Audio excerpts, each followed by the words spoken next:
आज मैं आपसे डिस्कस करूंगा कि हाइड्रोलिक टरबाइंस में वेलोसिटी ट्रायंगल डायग्राम कैसे ड्रॉ किया जाता है। हाइड्रोलिक पावर प्लांट में वर्क आउटपुट निकालने के लिए ये सबसे इम्पोर्टेंट पॉइंट है। तो मैं सबसे पहले लिखूंगा how to draw velocity triangle.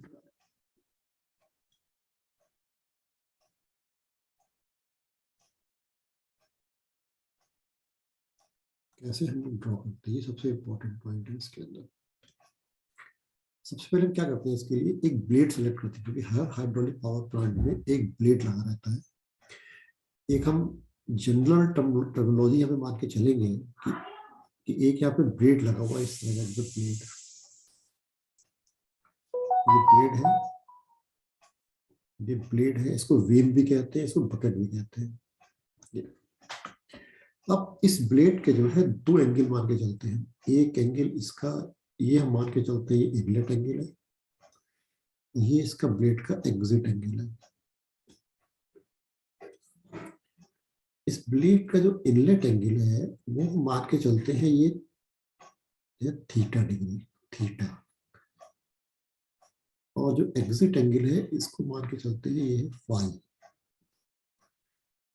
हम यहाँ पे लिख सकते हैं थीटा क्या है, इनलेट एंगल ऑफ ब्लेड,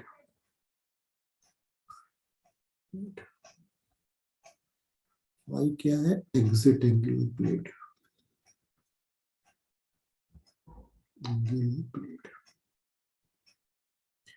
है। इस पे क्या टकराता है, पानी टकराता है। पानी कहाँ से आता है, नोजल से आता है या गाइड ब्लेड से आता है। हम मान के चलते हैं कि V1 जो है ये है वेलोसिटी ऑफ, इसे कहते हैं हम लोग वेलोसिटी ऑफ फ्लूइड, जो नोजल से आ रहा है या गाइड ब्लेड से आ रहा है। नोजल से किस में आएगा, इम्पल्स टरबाइन में, और गाइड ब्लेड किससे आता है, रिएक्शन टरबाइन में। इसको हम लोग कहते हैं absolute velocity. This is called the absolute velocity of jet at inlet. तो हम मान के चलते हैं कि ये जो हमारा जेट आ रहा है, ये मान लीजिए कि फाई ये बना रहा है, ये वी आ रहा है, इस तरह से ये वी आ रहा है, V1 आ रहा है। और V1 जो है ये हॉरिजॉन्टल से अल्फा एंगल बना रहा है, हॉरिजॉन्टल से अल्फा एंगल बना रहा है। तो अल्फा हम लिखेंगे, this alpha is the angle between absolute velocity of jet, velocity of jet with tangential direction.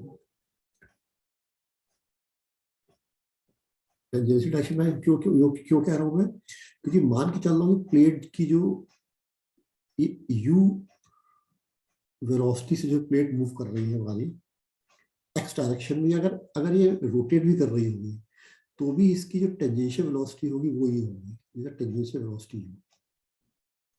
ठीक है ना। अब ये v1 है, ये एब्सोल्यूट वेलोसिटी है। अब ये v1 और u अगर हम इसको दोनों वेक्टर में बनाए तो कैसे लिखेंगे, ये वेक्टर क्वांटिटी इस फॉर्म में आएगी, ऐसे करके। ये v है, ये v एक्चुअली इस तरह से आएगा, ये v है हमारे पास, ये क्या है, ये u है, दिस इज u। इसको हम u1 भी कह सकते हैं, ये v1 है। u1 और v1 ये मिलके बना रहेंगे, ये बनाएंगे vr। कहने मतलब है कि जो v1 है, मान लीजिए ये अल्फा एंगल बना रहा है, क्योंकि ये वाला अल्फा तो ये भी अल्फा होगा, और ये अगर थीटा है तो ये भी थीटा होगा। ठीक है ना। ये दोनों मिलके जो है, यानी कि वी आर वेलोसिटी से फ्लूइड एक्जैक्टली हमारा टरबाइन के अंदर इंटर करेगा। किस एंगल पे इंटर करेगा, थीटा एंगल से इंटर करेगा, यानी हमेशा फ्लूइड रिलेटिव वेलोसिटी से इंटर करेगा with angle of theta.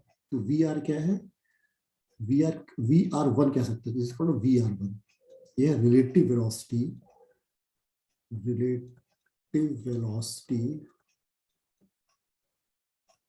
Of jet eight inlet, ठीक है ना, which strikes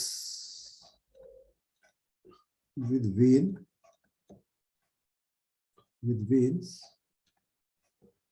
at theta angle, जो वेन का इनलेट एंगल होगा उससे टकराएगा। यानी हमारा ये डायग्राम इस तरह का बन गया। अगर हम इनलेट वेलोसिटी ट्रायंगल की बात करें, यानी हम बात करें इनलेट वेलोसिटी ट्रायंगल, तो ये कैसा बन गया इनलेट वेलोसिटी ट्रायंगल? ये तो आ गया V1, दिस इज V1, ये आ गया हमारे पास U1, दोनों मिले आपस में तो बन गया VR1, ये एंगल है हमारे पास अल्फा और ये एंगल क्या है, थीटा। अब V1 है, इसके दो कंपोनेंट होंगे, there are two components of V1, there are, ये बहुत इंपॉर्टेंट है, there are two components of V1। कौन कौन से होंगे? एक होगा हमारे पास VU1, या हम इसको VW1 भी कह सकते हैं, एक होता है VF1। VU1 को इसको कहेंगे VU1 और VW1 is called a viral component, viral component, viral component। हम कहते हैं कि जो टेंजेंशियल कंपोनेंट होता है, tangential component of V1 is called will component, will component।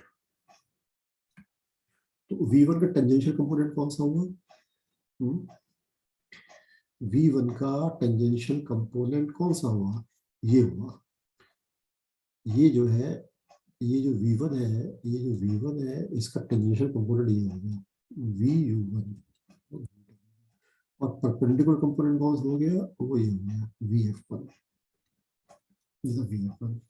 तो यानी कि हम इसको V1, ये जो V1 जा रहा है, इसके हम एक कंपोनेंट ऐसे खींच सकते हैं VF1, और एक खींच सकते हैं ऐसे करके VU1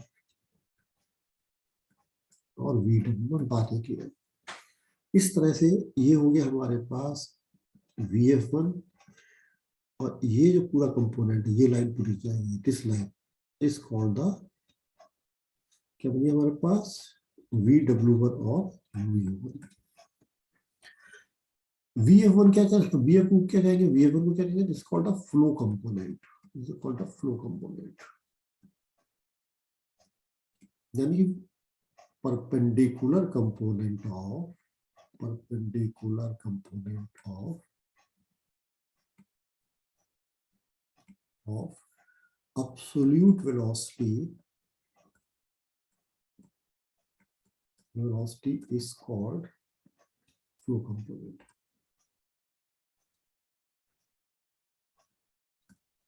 अब सवाल इस बात का है कि VF1 का क्या रोल होता है, VW1 का क्या रोल होता है?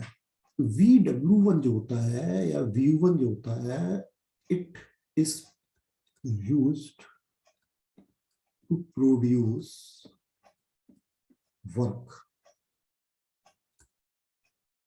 Useful work, produce useful work, ये यूजफुल वर्क, यानी मेन हमारा ऑब्जेक्टिव VU1 को निकालना होता है।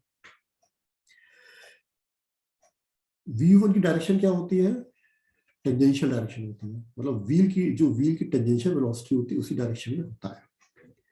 अब क्या है, जो फ्लूइड है, जो VR1, ये तो हमारा इनलेट वेलोसिटी ट्रायंगल जो मैंने पूरा आपका बना दिया। अब क्या होता है, ये फ्लूइड हमारा जो VR1 वेलोसिटी से जा रहा है, ये VR1 वेलोसिटी से, ये फ्लूइड इस पे स्लाइड करता करता ऐसे निकल जाता है, ऐसे हम मान के चलते हैं वी आर टू वेलोसिटी से बाहर आ गया। वी आर टू वेलोसिटी से मान के तब चलते हैं, वी आर टू वेलोसिटी से मान कर चलते हैं जब हम कहते हैं कि if there is no friction in the plate, अगर प्लेट में कोई फ्रिक्शन नहीं है, this means VR1 is equal to VR2, otherwise VR2 is equal to होता है KVR1। K क्या होता है? K is called the blade friction coefficient, blade friction coefficient, ठीक है ना।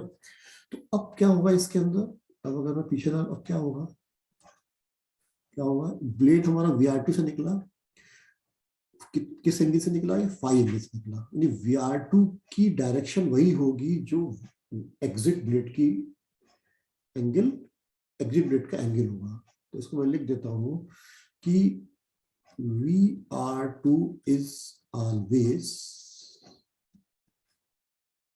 at the direction of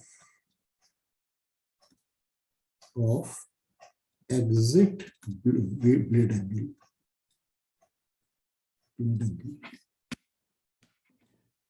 इस तरह से क्या होगा इसके अंदर कि जब फ्लूइड हमारा निकलेगा यहाँ से, एग्जिट ब्लेड एंगल से निकलेगा, तो क्या होगा इसी तरह से, क्योंकि ये भी जो है ये टेंजेंशियल वेलोसिटी है ब्लेड की u, तो एक तरह से u हम ऐसे ड्रॉ करेंगे, u ऐसे ड्रॉ करेंगे, जिससे u, इसको हम u2 भी कह सकते हैं। और अब ये दोनों मिल करके, यानी VR2 u2 मिलके जो है एक वेक्टर कंपोनेंट बनाएंगे V2, ठीक है ना। इसको मैं और इसको ढंग से ड्रॉ कर देता हूं, अगर ऐसे में ड्रॉ करूं इसको, क्या होगा कि VR2 तो हमारा ऐसे आ रहा है, VR2 relative velocity object at exit, VR2 क्या है, relative velocity of jet at exit, है ना। और ये किस एंगल से आ रहा है, ये आ रहा है फाई एंगल से, यानी ये एंगल भी कैसा होगा, दिस एंगल या तो फाई। अब ये जो टेंजेंशियल कंपोनेंट है ये क्या है, ये u है, u2, यानी ब्लेड की जो वेलोसिटी है, ब्लेड हमारा ऐसा, ये ब्लेड, ये ब्लेड हमारा ऐसे जा रहा है u2 वेलोसिटी से, तो इसको हम यहाँ ड्रॉ कर सकते हैं। इस जो भी जो वेलोसिटी से जा रहा है उसके वेक्टर के मैग्नीट्यूड को हमने यहाँ पे दिखा दिया। ये दोनों मिलके बनाएंगे V2, V2 ऐसे V2, तो V2 क्या हो जाएगी, this is the absolute velocity of jet at exit, ठीक है ना। हम मान के चल रहे हैं ये जो है निकल रहा है, ये हमारे पास बीटा एंगल बना रहा है, this is make the beta angle, ये बीटा एंगल, बीटा क्या है, बीटा मीन्स क्या हो गया, angle between absolute velocity of jet at exit with tangential direction,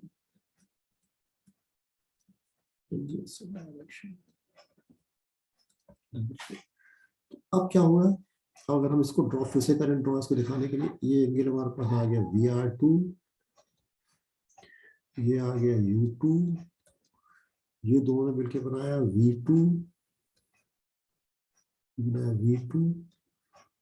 तो ये एंगल है हमारे पास बीटा, और ये हमारे पास एंगल है फाई। अब V2 के फिर से जो है दो कंपोनेंट हो जाएंगे, V2 के जो है फिर से हम दो कंपोनेंट करेंगे, कौन कौन से कंपोनेंट V2 के, एक ये V2 आ रहा है, ये V2 है, इस V2 के दो, एक तो कंपोनेंट ऐसे हो जाएगा दिस, और एक कंपोनेंट हो जाएगा ये ऐसे, ये कंपोनेंट हो जाएगा हमारा VF2, ये कंपोनेंट हो जाएगा VW2U2, VW2 और VU2, ठीक है ना। तो इसका मतलब ये this is called it is called exit velocity triangle.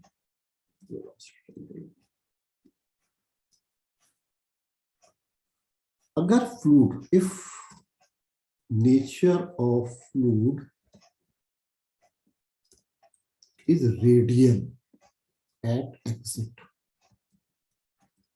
this means जो बीटा होगा वो 190 डिग्री का होगा। दिस मीन्स VW2 और VU2 इज इक्वल टू 0। तब हमारा वेलोसिटी ट्रायंगल डायग्राम कैसे बनेगा? VR2 तो ये हो जाएगा हमारे पास VR2, और ये हमारे पास V2 ऐसे निकलेगा, ऐसे निकले तो V2, ये हो जाएगा हमारे पास U2 हो जाएगा, V2 इज इक्वल टू हो जाएगा VF2 के बराबर हो जाएगा। तो ये हो जाएगा पास β2, और ये सॉरी बीटा हो जाएगा ये, और ये हो जाएगा हमारे पास 5, ठीक है। तो इसका मतलब क्या होगा? बीटा होगा 90 डिग्री के बराबर हो जाएगा, और VU2 0 हो जाएगा। तो अगर फ्लूइड रेडियल है, जो कि फ्रांसिस टरबाइन का केस है, this is the case for Francis turbine. इसी तरह से जैसे मैंने आपको बताया था कि जो हमारी टरबाइन, हमारी रेडियल टरबाइन होती है,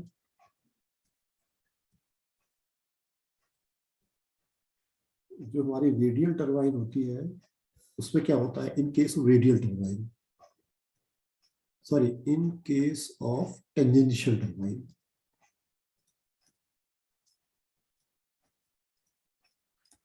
टरबाइन में क्या होता है? जो फ्लूइड हमारा होता है, ये जो ये ब्लेड हमारे पास, ये ब्लेड है, फ्लूइड हमारा इस टिप पे नहीं टकराता, फ्लूइड हमारा यहाँ पे सेंटर पे टकराता है, यहाँ पे ऐसे करके, यानी यहाँ पे नोजल लगा होता है, ये ऐसे टकराता है। उस केस में क्या होता है? ब्लेड हमारा u वेलोसिटी से ही आगे बढ़ता है, फ्लूइड की वेलोसिटी क्या होती है? v1 होती है। यानी क्या होता है? जो v1 and u are in the same direction,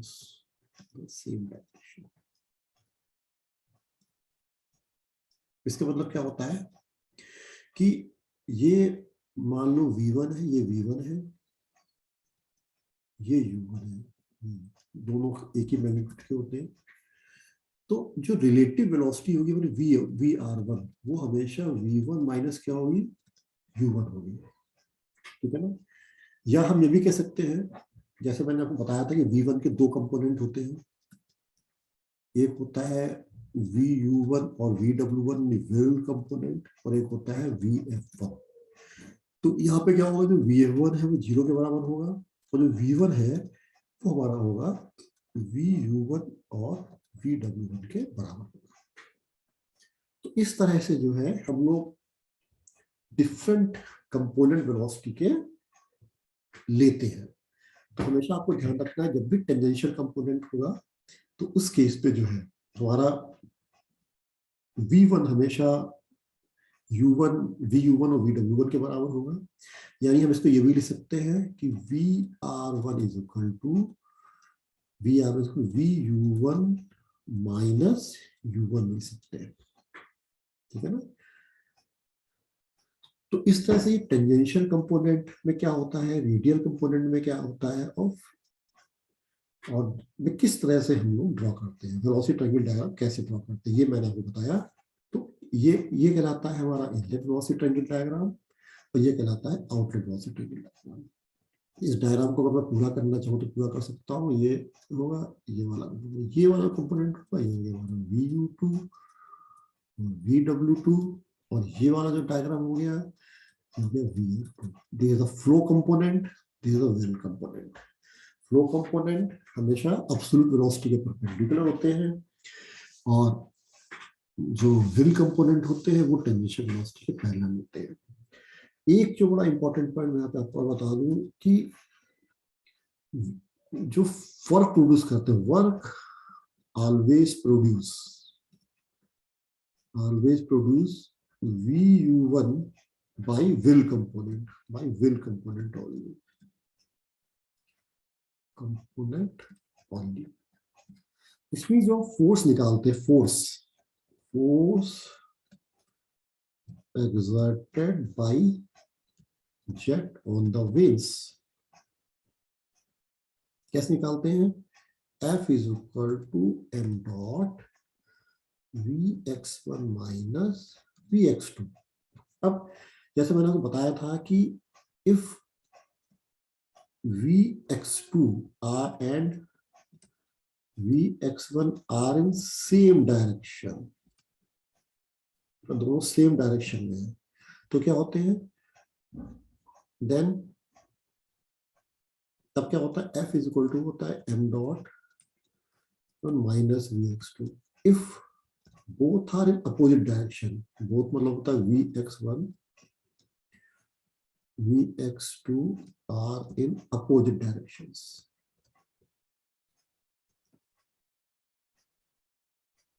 तो क्या होगा? तो F इज इक्वल टू हो जाएगा m dot Vx1 plus Vx2. तो हमें यहाँ पे ये देखना है कि जल्दी देखना है हमको कि वेदर VU1 है and VU2 are in opposite direction और same direction. If in general जो पेल्टन टरबाइन है, VU1 and VU2 are in opposite direction. उस केस में F लेते हैं, वो लेते हैं m dot VU1 plus VU2 लेते हैं. तो फिर वर्क कैसे निकालते हैं इस केस में? वर्क इज इक्वल टू होता है फोर्स इनटू डिस्प्लेसमेंट. डिस्प्लेसमेंट का मतलब होता है, what do mean by displacement? Displacement का मतलब क्या होता है? मतलब होता है कि F is equal to m dot VU1 plus VU2 is equal to U. तो इस तरह से जो है हम लोग वर्क डन निकाल सकते हैं. मेरे ख्याल से आपको काफी कुछ समझ में आ गया होगा और मैंने आपको काफी कुछ समझा दिया है. I think you will be got my point, कैसे हम लोग जो है इसको निकालते हैं. तो मैं इस तरह से अपना लेक्चर समाप्त करता हूँ. Thank you very much.